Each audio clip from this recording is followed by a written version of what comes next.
(1980년대) 어느 봄날 아침이었습니다. 아직은 공기가 매서운 3월의 찬바람이 골목을 스쳤습니다. 초록색 세터 대신 단정한 양복에 흰 셔츠를 입은 아빠와 깔끔한 파마 머리에 정성껏 다린 옷을 입은 엄마, 그리고 그 사이에 꼭 손을 잡고 걷는 나. 오늘은 국민학교 입학식 날입니다. 학교 가는 길에는 이미 손에 꽃다발을 든 아이들과 부모님들이 하나둘 모여들고 있었습니다. 학교 정문 앞에는 빨간 플라스틱 통에 꽃을 잔뜩 꽂아둔 아주머니들이 꽃다발 하나 사가세요 하며 목청을 높였습니다. 엄마는 미리 준비해둔 꽃다발을 내 손에 살며시 쥐어주었습니다. 학교 운동장에 들어서자마자 아이들과 부모들로 북적이는 풍경이 눈앞에 펼쳐졌습니다. 그 시절 운동장은 아직 흙바닥이었고 군데군데 얼어붙은 부분도 있었습니다.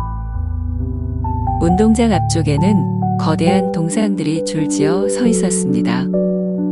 정면 중앙에는 위엄 있게 서 있는 이순신 장군 동상. 그 옆으로 유관순 열사, 세종대왕, 그리고 나는 공산당이 싫어요로 유명한 이승복 소년의 동상까지 모두 커다란 시멘트 받침대 위에서 학생들을 내려다보는 듯 했습니다. 교문 근처에서는 새로 산 옷을 입은 아이들이 꽃다발을 들고 사진을 찍고 있었고, 운동장 스피커에서는 국민학교 입학을 진심으로 축하합니다라는 아나운서의 목소리가 울려 퍼졌습니다. 부모님들의 두꺼운 외투와 아이들의 어색한 옷차림이 섞여 어수선하면서도 묘하게 따뜻한 분위기를 만들고 있었습니다. 잠시 후 정면의 단상에 교장 선생님이 올라서셨습니다. 기다란 외투를 입고 두꺼운 안경을 쓴 교장 선생님은 마이크 앞에서 묵직한 목소리로 말씀을 시작하셨습니다. 오늘부터 여러분은 자랑스러운 강원국민학교의 아이들은 학생이 긴장한 되었습니다. 표정으로 부모님 손을 꼭 잡고 서 있었고, 부모님들은 사진기를 들거나 뿌듯하게 아이들을 바라보고 있었습니다. 추운 공기 속에 숨소리가 하얗게 피어오르고 멀리 스피커에서 약간 삐걱거리는 소리가 섞여 나왔습니다. 그때의 공기, 그 냄새, 그 소리는 지금도 생생하게 남아 있습니다. 입학식이 끝나고 담임 선생님을 따라 한 줄로 복도로 들어갔습니다.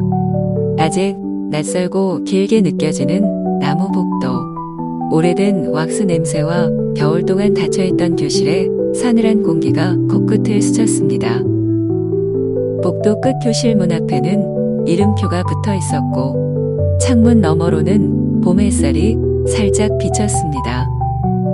낯선 공간이지만 이제 내가 이곳의 학생이구나 하는 실감이 조금씩 밀려왔습니다.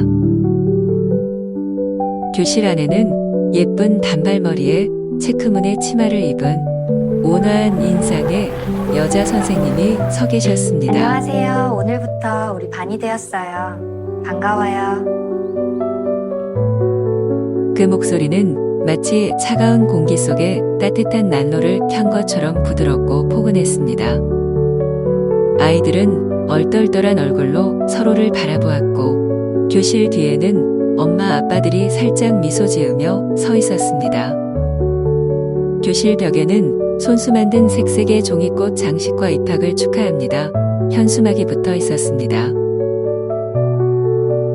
선생님의 미소, 부모님의 눈빛, 모든 것이 한 장의 오래된 사진처럼 마음속에 남았습니다. 그렇게 1980년대의 국민학교 입학식은 낯섦과 설렘, 추위와 따뜻함이 뒤섞인 잊을 수 없는 하루였습니다. 처음으로 이름표를 가슴에 달고 교실 책상에 앉아본 날, 부모님의 손을 놓고 처음으로 학생이 된 날이었습니다.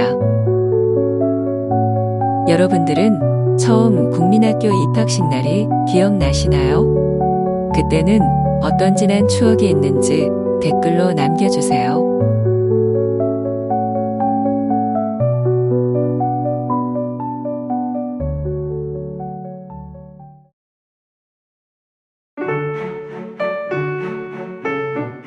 그 시절 학교 가는 길엔 두 가지 시간이 있었습니다.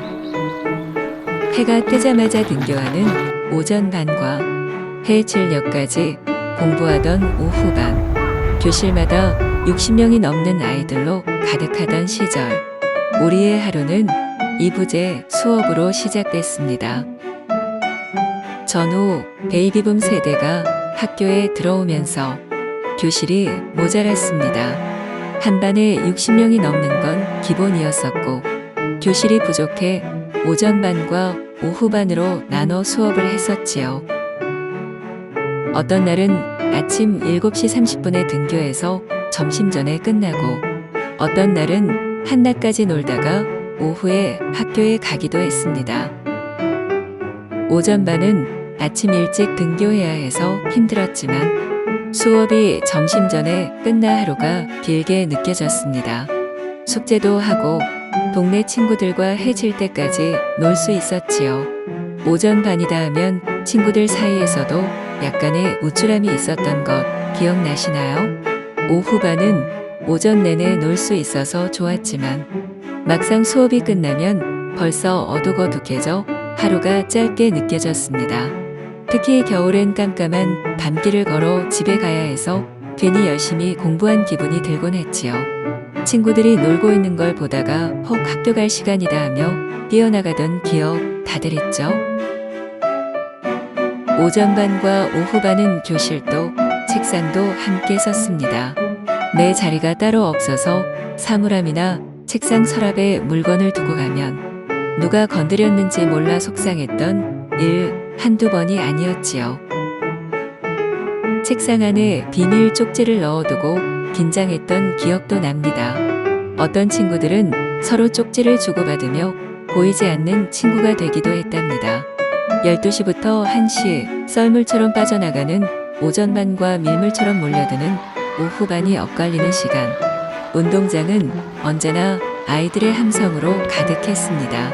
짧은 시간이지만 서로 얼굴을 볼 수 있는 유일한 순간이기도 했습니다.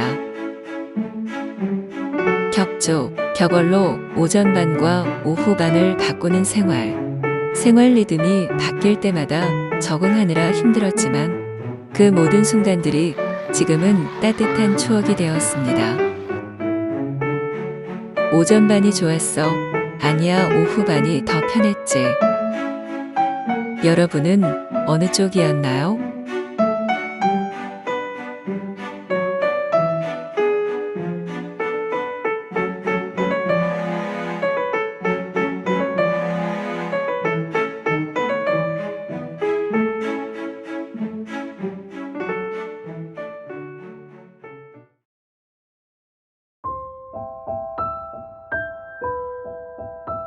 (7, 80년대) 국민학교 교실.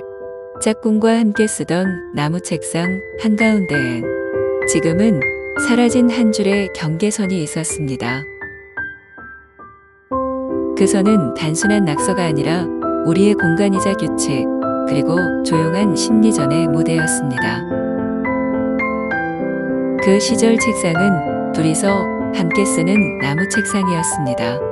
좁은 공간에 어깨를 맞대고 앉아야 했던 우리는 자연스럽게 내 자리와 내 자리를 나누고 싶어졌습니다. 그리고 그 시작은 연필 한 자루로 긋는 단 하나의 선이었습니다. 야, 거기 내 자리야. 금 긋는다. 짧은 경고와 함께 책상 가운데에 선이 생겨났습니다. 컴퍼스로 또박또박 연필로 진하게 자로 곱게 긋는 그 순간은 마치 국경선을 긋는 외교전 같았습니다. 서로 눈치를 보며 묵묵히 합의되는 두 영역. 이제부터 이 선을 넘어오면 전쟁입니다. 선이 그어진 순간부터 본격적인 심리전이 시작됐습니다. 짝꿍은 팔꿈치를 슬쩍 밀어보거나 지우개를 경계선 위에 걸쳐 놓으며 도발했습니다. 너무왔다. 그 외침과 동시에 시작되는 치열한 공방전.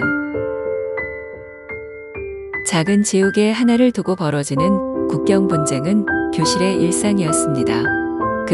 급기에도 기술이 있었습니다. 자를 대고 정밀하게 긋는 정밀형, 연필로 여러 번 덧칠해 두꺼운 방어선을 만드는 강화형, 날카롭게 파내듯 그어 쉽게 지울 수 없는 은밀형까지. 이 선들은 단순한 경계가 아니라 아이들만의 전략과 개성이 담긴 작품이었습니다. 때로는 넘어왔다. 의외침으로 싸움이 시작되고 팔을 툭 치거나 물건을 뺏는 소소한 전쟁이 벌어졌습니다.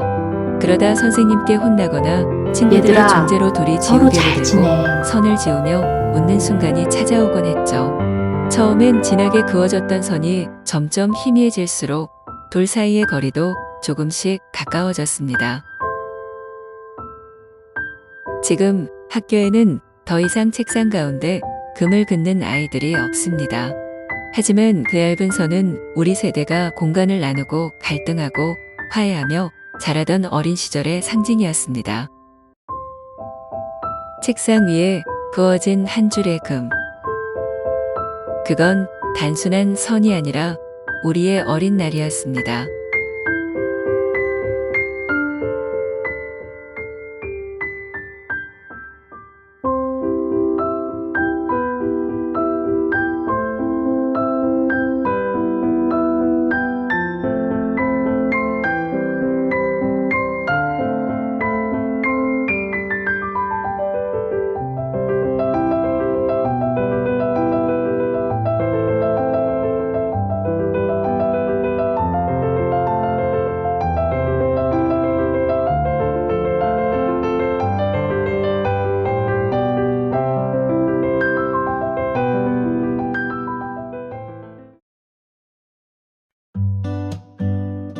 겨울철 교실 중앙엔 늘 난로가 자리하고 있었습니다. 석탄이나 연탄으로 불을 지피고 그 위에는 양은 도시락들이 빼곡히 올려졌죠. 점심시간이 가까워지면 교실 안은 밥 냄새와 김이 가득했습니다. 난로 위 주전자에서 물이 끓고 가래떡과 쥐포를 구워 먹던 아이들. 당번은 아침마다 석탄이나 등유를 나르며 손발이 꽁꽁 얼어붙곤 했습니다. 하지만 그날로 하나로 교실은 포근했고 모두의 마음도 따뜻해졌습니다. 교실마다 수도가 없던 시절 쉬는 시간마다 운동장이나 복도 급수대로 뛰어나가 줄을 서야 했습니다.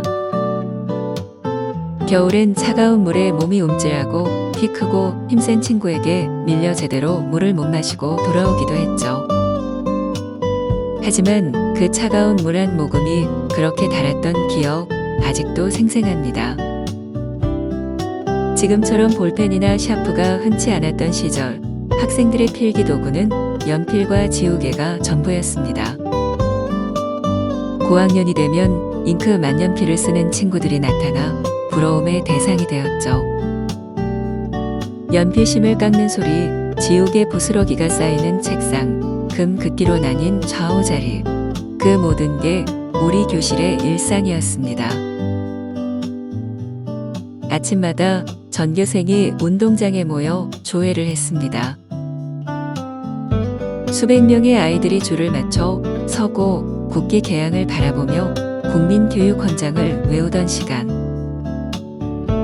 행사날이면 운동장은 발 디딜 틈 없이 빽빽했고 교장 선생님의 긴 훈화 말씀에 추위에 떨면서도 얌전히 서 있던 풍경. 그건 우리 모두의 하루의 시작이었습니다. 난로와 도시락, 급수대, 연필, 운동장 조회. 7, 80년대 학교의 하루는 단순했고 느렸지만 서로의 체온과 웃음으로 따뜻했습니다. 디지털도 자동화도 없던 시절 그 아날로그적인 풍경이 우리 마음엔 여전히 선명합니다. 추억은 그렇게 시간 속에 고이 남아 있습니다.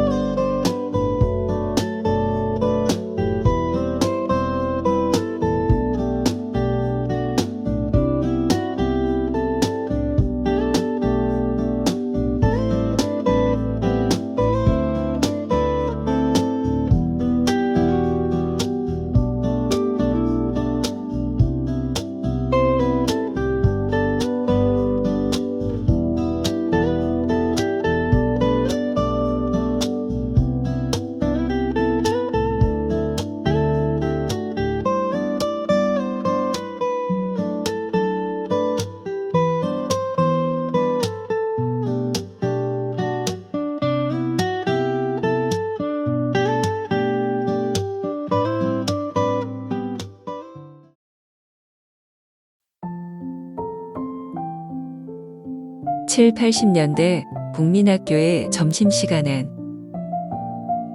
항상 우유 상자와 아이들의 웃음소리가 함께했습니다.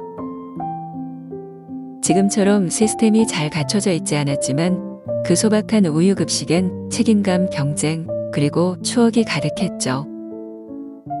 쉬는 시간마다 플라스틱 상자를 들고 급식실로 향하던 우유 당번. 노란색, 초록색 상자 안에 가득 들어있는 우유팩은 어린 아이들에겐 너무 무거웠습니다. 넘어지면 터지고 쏟아지면 교실이 순식간에 우유 냄새 천국이 되었죠. 그만큼 당번은 고되지만 먼저 우유를 고를 수 있는 특권이 있었습니다. 딸기 우유, 초코 우유가 들어오는 날이면 교실은 순식간에 전장이 됐습니다.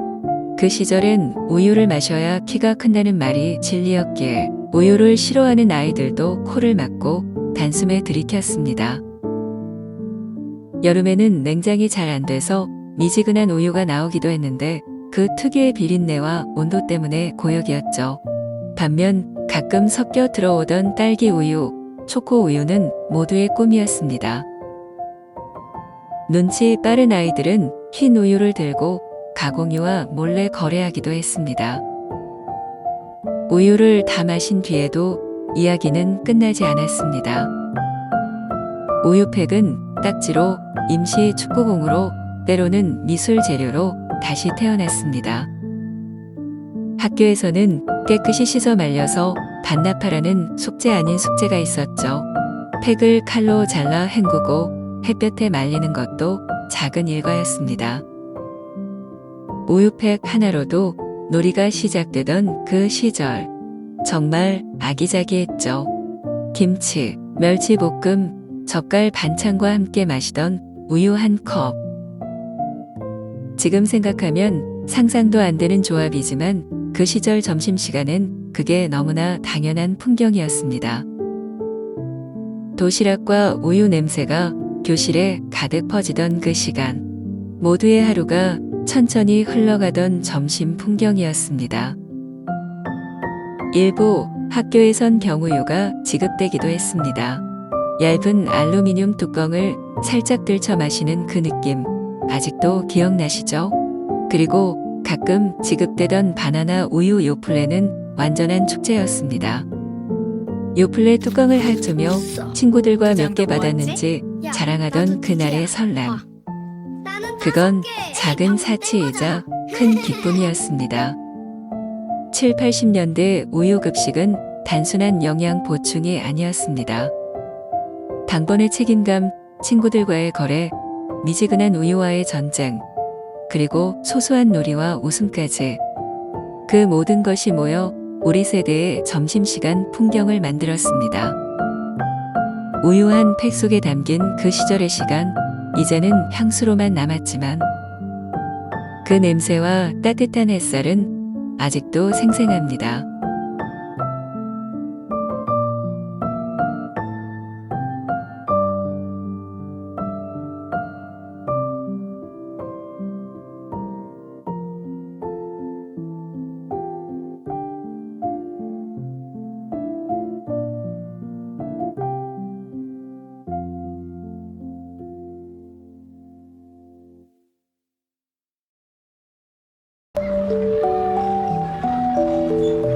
7, 80년대 국민학교 앞에는 학교종이 울리면 모두가 달려가던 곳이 있었습니다. 작은 집값 속 동전 몇 개로 세상을 맛볼 수 있었던 그곳. 바로 문방구 앞이었습니다. 학교종이 울리는 순간 아이들의 발걸음은 집이 아니라 학교 앞 문방구로 향했습니다. 주머니에 100원, 200원을 꼭 쥐고 교문을 나서며 머릿속은 이미 계산기처럼 돌아갔죠. 아폴로 하나, 쫀득이 하나, 아니 꾀돌이도 먹고 싶은데 그때의 100원은 세상에서 가장 진지한 고민의 단위였습니다. 문방구 평대 위에는 알록달록한 포장지의 간식들이 촘촘히 놓여 있었습니다. 그때를 대표하던 간식들은 지금도 입안에 향과 질감이 선명하게 남아 있습니다. 쫀득이는 딱딱한 쫀득이를 아주머니께 이거 좀 아주머니, 구워주세요 이거 좀 하며 구워주세요. 슬쩍 건네면 뜨거우니까 연탄불 조심해. 위에서 부풀어 오르는 그 순간 달콤한 냄새가 골목에 퍼졌습니다. 아폴로는 플라스틱 빨대에 든 시럽 간식 윗부분을 잘라 쪽쪽 빨아먹는 기술이 필요했죠. 색깔별로 맛이 다르다며 친구들과 교환하던 추억 기억나시나요? 달고나 뽑기, 연탄불에 녹인 설탕을 바늘로 조심조심 파내던 긴장감, 모양을 완벽하게 빼면 한 번 더 외치던 환호, 그리고 실패했을 때의 탄식까지. 테이프 과자는 혀에 붙였다 떼는 재미가 포인트였던 맛보다 놀이가 중심이었던 과자였습니다. 맥주 사탕은 갈색 사탕을 물고 짠하며 어른 흉내를 내던 우리들. 쌉싸름하면서도 달콤했던 그 맛은 어른에 대한 막연한 동경이었습니다. 꾀돌이 V콘 밭두렁은 가성비 최고 과자 50원, 100원으로 한 움큼 살 수 있었죠. 과자 봉지를 찢고 입에 털어 넣는 게 국룰이었습니다.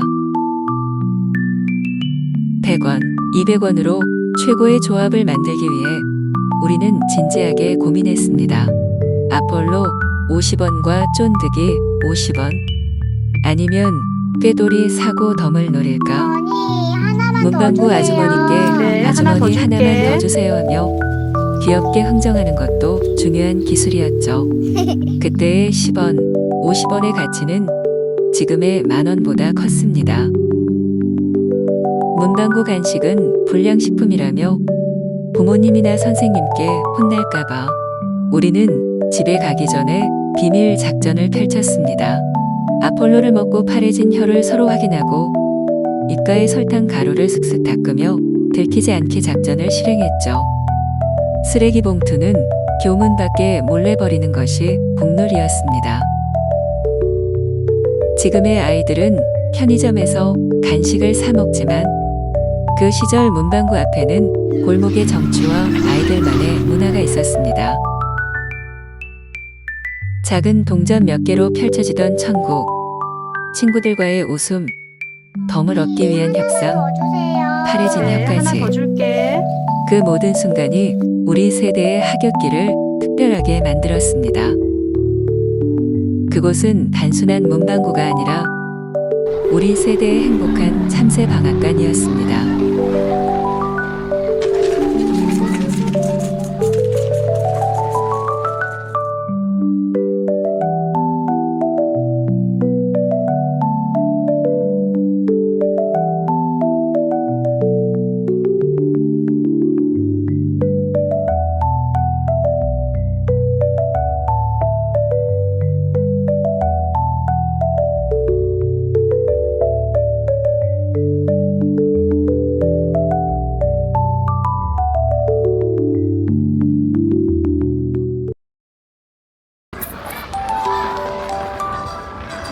주머니엔 동전 몇 개뿐이었지만 학교 앞 분식점 떡볶이 앞에 서면 세상 부러울 게 없었습니다.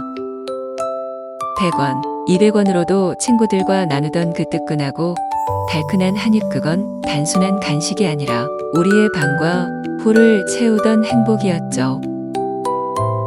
100원, 200원만 있으면 떡볶이 몇 개와 어묵 조각을 먹을 수 있었던 시절. 분식 아줌마는 늘 빨간 양념이 자르르 흐르는 스테인리스 쟁반 옆에 서 있었고 아이들은 종이컵이나 작은 접시를 들고 줄을 섰습니다.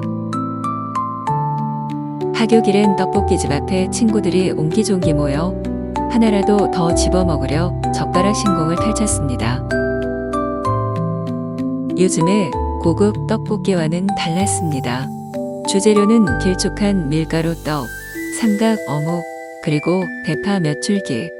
양념은 고추장, 고춧가루, 설탕, 간장, 무려새 미원이 듬뿍 달콤하고 매콤하면서 녹진한 감칠맛은 한번 맛보면 헤어나올 수 없었죠.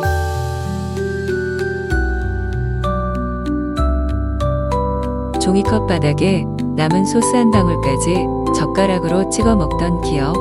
뜨거운 국물을 호호 불며 마시던 순간 아직도 생생합니다. 떡볶이 옆에는 언제나 떡꼬치, 튀김, 어묵이 기다리고 있었습니다. 문방구 옆 허름한 분식집은 우리 세대의 맛의 놀이터였죠. 친구들과 동전을 모아 메뉴를 정하고 너는 떡꼬치, 나는 어묵 하며 나눠 먹던 순간 그 소박한 풍경은 어느 고급 레스토랑보다 따뜻했습니다. 떡볶이 국물은 절대 버릴 수 없는 보물이었습니다. 젓가락 끝으로 찍어 먹고 종이컵을 기울여 마지막 한 방울까지 마셨죠. 어떤 날은 친구와 어묵 하나 주면 떡 2개씩으로 거래가 이루어지기도 했습니다. 분식집 앞은 작은 시장이자 놀이판이었습니다. 요즘 아이들에게는 익숙하지 않은 풍경이지만 우리에게는 그 떡볶이 냄비에서 피어오르는 김과 냄새가 방과 후의 하루를 완벽하게 마무리해주던 작은 행복이었습니다. 밀떡, 미원, 종이컵, 젓가락 그 단순한 것들로 채워졌던 따뜻한 저녁 시간. 그 시절의 떡볶이는 단순한 음식이 아니라 추억의 맛이었습니다.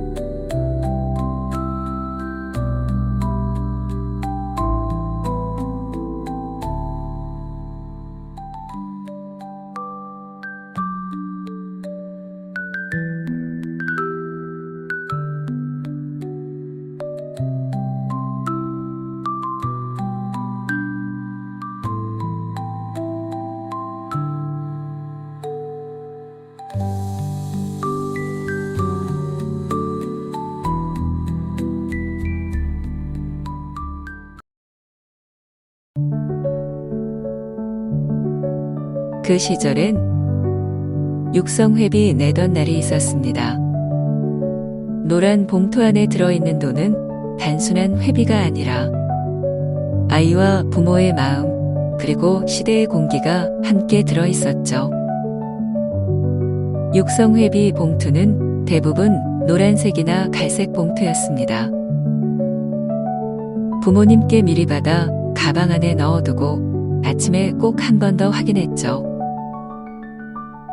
혹시 잃어버리면 어쩌나. 그 봉투는 어린 우리 손에 쥐어지기엔 묘하게 무거운 돈이었습니다. 도장 찍었다. 다음. 선생님 책상 앞에 줄을 서서 봉투를 내던 그 순간 묘한 긴장감이 교실에 감돌았습니다. 봉투 주세요. 다음. 하지만 이정화. 정해진 날에 봉투를 내지 못하는 아이들도 있었습니다. 선생님이 이름을 부르고 봉투가 없다고 대답하면 조용히 교실 뒤로 나가 손을 들고 서 있어야 했죠. 그 순간 느껴지던 수치심과 위축감, 연필을 안 가져온 것과는 차원이 다른 감정이었습니다. 친구들 사이에서도 어렴풋이 누구는 냈고 누구는 못 냈다는 분위기가 흘렀습니다. 집에 돌아가 부모님께 말씀드리면 오늘은 돈이 없는데 라는 대답이 돌아올 때도 많았습니다. 괜찮아요, 엄마.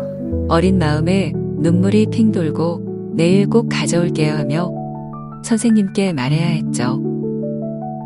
그 시절엔 부모님에게도 아이들에게도 육성회비 봉투는 현실의 무게였습니다. 선생님은 교탁에 앉아 하나씩 봉투를 확인하며 출석부에 체크했습니다. 책상에서는 수업이 진행되고 있었지만 교실 뒤쪽에 서 있는 친구의 존재는 모두가 알고 있었죠. 누구는 안도하고 누구는 눈치를 보고 그 풍경 속에는 그 시대의 경제 사정과 교육의 현실이 고스란히 스며 있었습니다. 요즘 아이들에겐 생소한 풍경일지 모르지만 그 봉투 하나에는 부모님의 삶, 선생님의 권위, 아이들의 감정이 모두 담겨 있었습니다.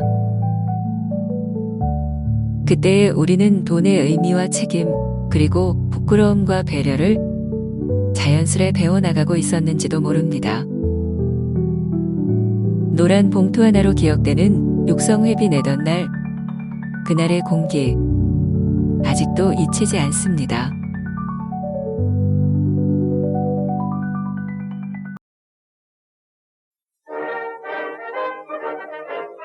그 시절엔 학교가 단순히 공부만 하는 곳이 아니었습니다. 매주 혹은 매달 꼬깃한 지폐와 동전을 봉투에 담아 들고 가던 날 학교 적금 혹은 장학 적금의 날이었죠. 작은 손에 쥔 돈에는 아이들의 꿈, 부모님의 바람, 그리고 시대의 공기가 함께 들어 있었습니다. 매주 혹은 매달 돌아오는 적금 납부일. 우리는 가방 안에 숨겨둔 작은 봉투를 꼭 쥐고 교탁 앞으로 줄을 섰습니다. 선생님은 장부를 펼치고 학생 한 명 한 명의 돈을 세어 기록했죠. 손에 닿는 지폐의 감촉, 동전이 부딪히는 소리, 그 아침의 공기엔 묘한 설렘과 책임감이 섞여 있었습니다. 적금을 많이 하거나 꾸준히 낸 학생은 저축왕으로 불렸습니다. 아침 조회 시간에 칭찬을 받고 상장을 받을 때면 친구들의 부러운 눈빛이 교실을 가득 메웠죠. 그 순간만큼은 봉투에 담긴 돈이 단순한 지폐가 아니라 칭찬과 자부심의 증표였습니다. 물론 저축왕의 비밀은 대부분 부모님의 대리 저축이었습니다. 용돈을 아껴서 저축하기보다는 엄마 아빠가 봉투에 돈을 넣어 아이에게 건네는 경우가 많았죠. 하지만 그 봉투를 받아 가방에 넣던 순간 아이들은 어렴풋이 이 돈이 나를 위한 것임을 느꼈습니다. 그건 단순한 저축이 아니라 가족의 마음을 전달하는 방식이었습니다. 학교 적금은 일반 적금보다 이자율이 높았고 졸업할 즈음엔 적지 않은 목돈이 되어 돌아왔습니다. 그 돈으로 중학교 교복을 사고 책가방을 새로 사던 기억, 단순한 적금이 아니라 다음 단계로 나아가는 징검다리였습니다. 아이들은 그때 처음으로 돈이 쌓인다는 것의 의미를 배웠습니다. 선생님들에게는 이 적금이 적지 않은 부담이었습니다. 학생 수십 명의 현금을 직접 수납하고 장부를 꼼꼼히 관리해야 했으니까요. 혹시라도 분실이라도 된다면 큰일이었습니다. 그래도 선생님은 묵묵히 봉투를 세고 기록하고 은행에 전달했죠. 그 모습엔 교육자 이상의 역할이 담겨 있었습니다. 그 시절의 학교 적금은 단순한 금융 프로그램이 아니었습니다. 아이들의 손에 돈을 쥐어주던 부모님의 마음, 봉투를 받아 장부에 적던 선생님의 수고, 그리고 저축왕을 꿈꾸던 아이들의 눈빛, 그 모든 것이 모여한 시대의 생활사가 되었습니다. 작은 봉투 하나로 세대를 잇던 그 시간, 지금 돌아보면 참 따뜻하고 소중한 기억입니다.